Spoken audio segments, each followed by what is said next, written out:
Masih Kensu ya? Jadi Kensu saya di sini bro. Sugiono.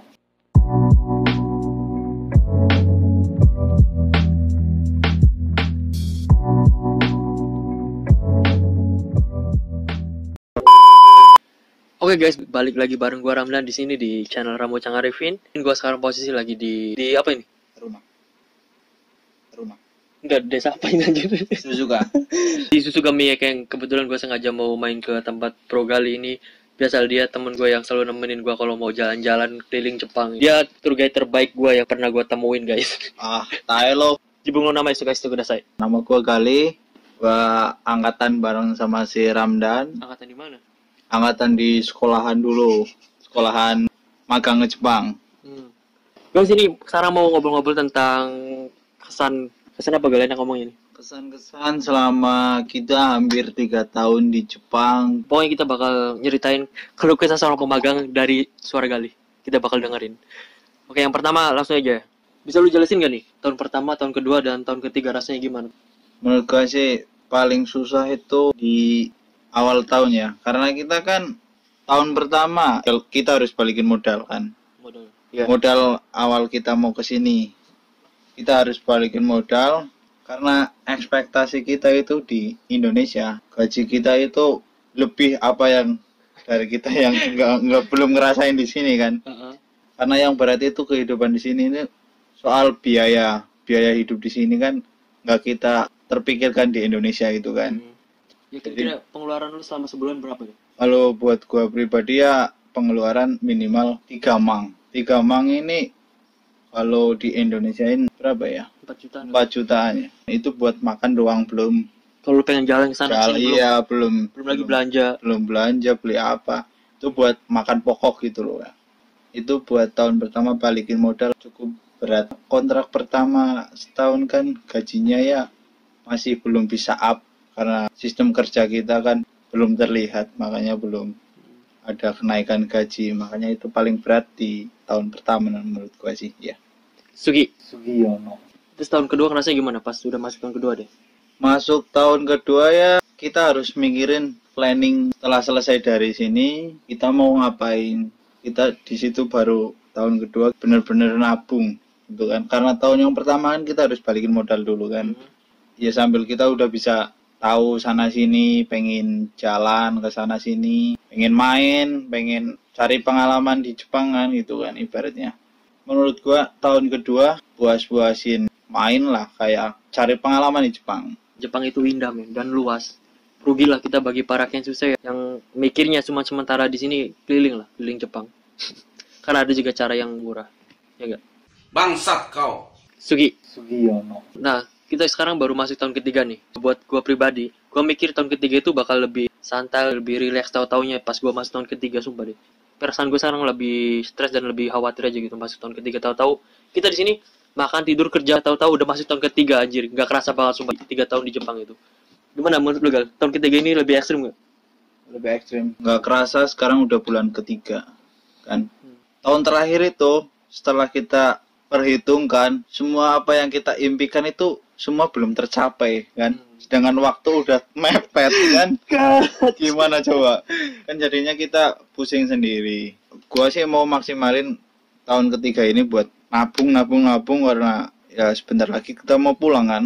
Ya seenggaknya punya pegangan lah buat pulang itu kan. Meskipun kita sekarang kayak susah yang tahun 2020 ini sudah mulai jalan Wisata Kutegino ya, kan kita bisa dilanjut. Dan itu juga ya belum tentu kita Dapat. bisa lanjut semua sih.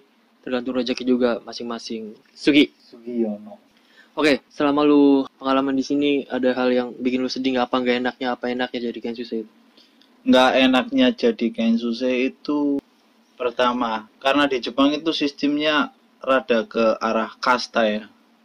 Iya kan? Kasta apa nih maksudnya? Ntar lu jelasin Kasta kayak lebih. gini.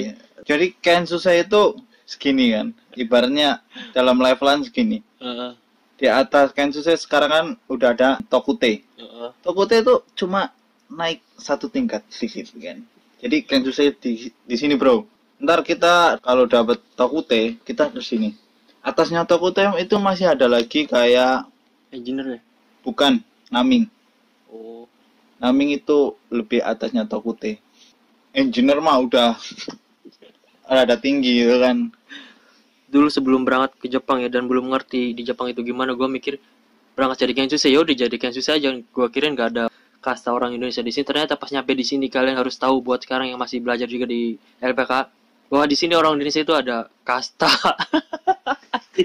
Paling sakit itu kalau kita lagi main terus ditanyain, masih Kenshu ya bang? Dulu waktu belum sering main kesana kesini, gue biasa aja gue jadi Kenshu. Oke lah, gue Kenshu pemagang kan. Tapi pas gue main kesana kesini, tahu ketemu orang Naming, ketemu engineer yang bikin gue sakit, tau gak apa?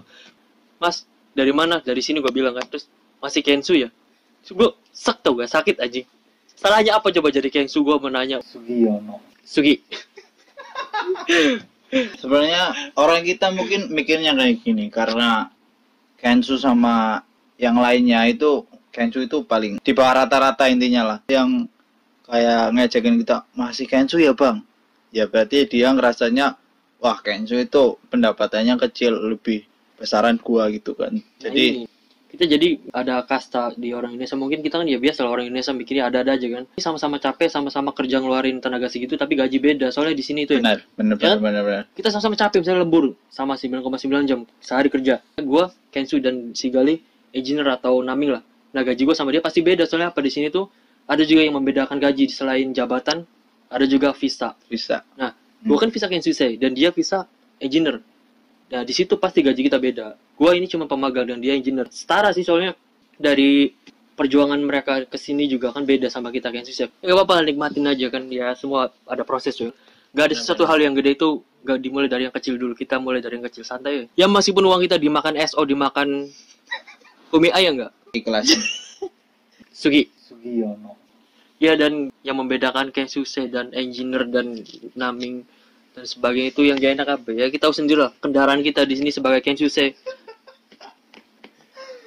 Jitenseng guys, gimana Jitenseng di Jepang kalau belanja bawaan berat kan ya, udah lagi capek bawaan berat, belum lagi kalau hujan ya. Itu kembali lagi sama takdir lu di Jepang di mana. Kalau lu kayak gua di agak dataran tinggi, ya udah pulang jadi atlet. Wah, betesin bakal jadi. Lu ini cerita terlalu menakutkan mereka yang lagi. Iya, sorry guys. Harus bikin mereka gambar teror dong. Iya. Semangat aja buat kalian yang mau kesini, karena intinya tuh berbanyak sabar, nggak usah banyak gaya. Gaya boleh tapi jangan berlebihan. Iya, ingat sama ibarat cita-cita kalian yang di Indonesia. Jangan pernah lupa mimpi kalian kalau udah di sini. Setelah lu tahu bisa main ke sana ke sini, lu tahu kehidupan di sini. Jangan sampai lu tuh tenggelam dalam kehidupan enaknya di sini gitu loh. Lu punya gaji gede, tapi habis itu lu lupa gitu kan sama mimpi kalian itu, jangan sampai. Ya intinya kita jangan lupa tujuan awal dan selalu semangat terus. Jangan sampai 3 tahun di sini kita nggak dapet apa-apa. Paling jeleknya kita 3 tahun di Jepang dengan gaji ya paling kecil, seenggaknya bawalah 100 juta. Itu udah kecil banget, udah parah banget sumpah. Kalau 3 tahun kita cuma bawa 100 juta ya. Itu cuma bawa duit doang 100 juta, itu parah. Itu udah paling boros-borosnya orang. Kalau sampai di bawah itu, gila sih. Semua jadi Kenshusei itu nggak semua mulus, nggak semua pabrik enak. Kalau kita beruntung dapat yang enak, kalau nggak beruntung dapat yang nggak enak. Nggak enak. Alhamdulillah sih kalau di tempat gue enak banget, orang-orangnya ramah, baik, nggak ada yang sampai main tangan, nggak sampai ada yang main pistol. Ngomong baka yaro, nggak berani atasan gue ngomong kayak gitu. Ngomong baka itu artinya apa sih, Bang? Goblok. Buat kalian yang belum kesini, siapin mental kalian dikata-katain. Jangan baperan intinya lah ya. Jangan sampai miskomunikasi aja sama orang Jepang. Misalnya kita harus ya belajar bahasa wajib ya, kita harus, soalnya kita berkunjung di negara mereka, kita harus menghormatin mereka. Dan orang Jepang itu paling males yang namanya belajar bahasa Inggris. Jangan berhayal buat kalian yang pintar bahasa Inggris. Jangan berhayal kita, gampang lah gue nggak bisa bahasa Jepang, gue bahasa Inggris aja di Jepang. Jangan kayak gitu loh. Jangan sombong kalian. Orang Jepang nggak bisa ngomong bahasa Inggris, dan kalaupun bisa, sebagian besar dari mereka susah untuk mengucapkan lafal bahasa Inggris itu. Sugi. Sugiono. Ada pesan nggak buat yang masih belajar di LPK buat bahasanya gimana mereka? Pesan buat kalian menurut gue sih kayak gini ya. Jangan cuma belajar dari buku. Ya ibaratnya menurut pengalaman gue mah sering-sering kayak nonton film-film itu kan. Nah kalau nonton dari film itu kebanyakan bahasanya dari situ. Yang dari buku kan bahasanya kan baku banget. terlalu ibaratnya orang Jepang kadang juga kalau kita pakainya yang dari buku kadang nggak ngerti gitu loh. Iya. Maksudnya itu apa gitu kan. Buat kalian yang masih belajar di LPK, gua saran selagi masih di LPK perbanyakin hafalan Bunpo, hafalan Kotoba, selama Iya, Sumpah. itu nomor satu. Bunpo, Kotoba, terus sering-sering KW sih gampang bisa di sini, cuma buat hafalan itu loh. Pas nyampe Jepang kalian pasti akan ngerasain rasanya susah buat belajar. Buat kalian yang kayak susah ya, yang tujuan kesini buat kerja. Kalau yang anak gako sih udah pasti tuntutan mereka belajar bukan kerja. Kalau kita kebalikannya tuntutan kita di sini kerja. Tapi sambil belajar. Nah, yang itu susahnya. Sugi. Sugiono. Dan nih, buat para Kensusei di sini kita tahu sendiri, gue udah bilang tadi bahwa gaji kita di sini Kensus itu paling rendah ya buat ukuran seorang gaijin, orang asing. Dan yang bikin gini loh, enak gak enaknya keluh kesah jadi seorang Kensusei itu ya, adalah lemburan. Apalagi gua. Perbedaan lu sama gua kan kaisarnya kan beda banget gitu loh. Iya kan? Plus minusnya kayak gini. Lu banyak lemburan, berarti kan waktu lu banyak kan di pabrik kan? Pasti itu. Iya kan? Sedangkan gua minim lemburan, tapi kan gua punya waktu luang. Nah, di situ tergantung masing-masing. Kalau kalian yang nantinya dapat perusahaan yang minim lemburan itu, kalian harus bisa manfaatin gitu loh.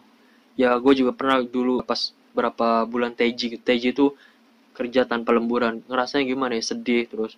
Ya gaji kecil cuma segini, berasa kurang kan hidup di Jepang. Ya, Iya benar. gue ngerasain gitu terus. Jadi lemburan di Jepang itu nggak semuanya rata, nggak. Misal gue satu kaisa sama si Gali satu perusahaan, gue sama si Gali juga satu perusahaan, punya satu pabrik. Itu belum tentu lemburan gue sama si Gali itu sama, ya nggak? Iya, karena kan lebih ke kesan pertama mereka lihat kita sih. Kesan pertama kita semangat, pasti dia ngejatnya langsung dia anaknya gamate gitu loh. Kalau kesan pertama lu ya kayak anak main-main itu pasti meskipun ntar di belakangnya kalian semangat nggak kepake. Buat kalian pasti ada rasa iri di antara teman. benar. Gue juga dulu pernah ngerasain, coba gue jujur. Di kaisa gue pernah waktu gue TJ teman-teman gue pada lembur. Gue ngerasa anjir, yang lain lembur gue enggak. Sedih pasti ada lah. Iya, soalnya apa? Gue kesini sama-sama ngeluarin duit segitu. Kok dapetnya beda? Ya, Ya gue ngalaminnya kayak gitu sih memang. Tahun ke-1, kedua ibaratnya gue punya waktu banyak di kerja. Waktu kerja sama waktu luang gue itu banyak kan waktu luang itu kan. Kayak Sabtu Minggu libur terus gitu kan. Tiap tanggal merah libur, nggak pernah lembur itu kan. kalau pas disuruh lembur, alhamdulillah terima aja kita. Kalau disuruh lembur ya lembur ya, kerjain. Kalau enggak ya udah. Tapi kalau udah kita udah deket sama atasan, nggak apa-apa sih kita minta juga, bos gue mau lembur gitu. Iya benar. Gue pernah juga waktu itu nggak ada lemburan, terus gue minta pengen lembur. Gue pernah ngomong kayak gitu, nggak apa-apa. Terus juga kalau udah biasa, ya kadang gue nolak lemburan juga ada sih. Contoh yang sombong. Nggak ujung sombong, kita manusia. Gue cuman manusia coy. Gue ada rasa capek, ya kan, bukan robot. Nggak apa-apa, sekali 2 kali nolak. Tapi kata ya, kalau kata sensei ya, kalau kita sekarang misal sekali nolak lemburan, bisa jadi selama setahun kita nggak dikasih lemburan. Ada juga kaisa yang kayak gitu ya. Ada sih. Sugi. Sugiono. Ya, dan tahu nggak lu Gal, yang katanya mulai bulan April ini dibatasin lemburan jadi maksimal itu paling banyak 45 jam. Jadi kita nggak boleh lembur lebih dari 45 jam. Itu agak sedih soalnya pastilah mengurangi pendapatan kita sebagai Kensusei. Kalau kita Kensusei nggak ada lembur, pokoknya ngenes lah, nangis bang. Gaji pokok kita kayak gitu nggak ada lemburan ya udah. Itu pintar-pintarnya lu hidup di sini. Dulu itu ya lemburan di sini di Jepang itu nggak ada batasan ya, berapa ratus jam pun boleh sama pemerintah Jepang. Cuman semenjak banyak orang stres, karena mereka stres, ada Bunuh juga diri. yang enggak, ya ada yang bunuh diri, ada juga yang tiba-tiba mati gara-gara kecapean kerja.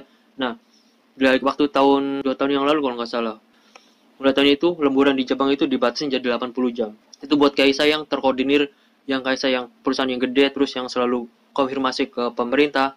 Jadi ada batasannya. Sugi. Sugiono. Oke, gua rasa udah cukup sekian dulu buat video kali ini tentang keluh kesah seorang Kensusei di Jepang, seorang pemagang di Jepang.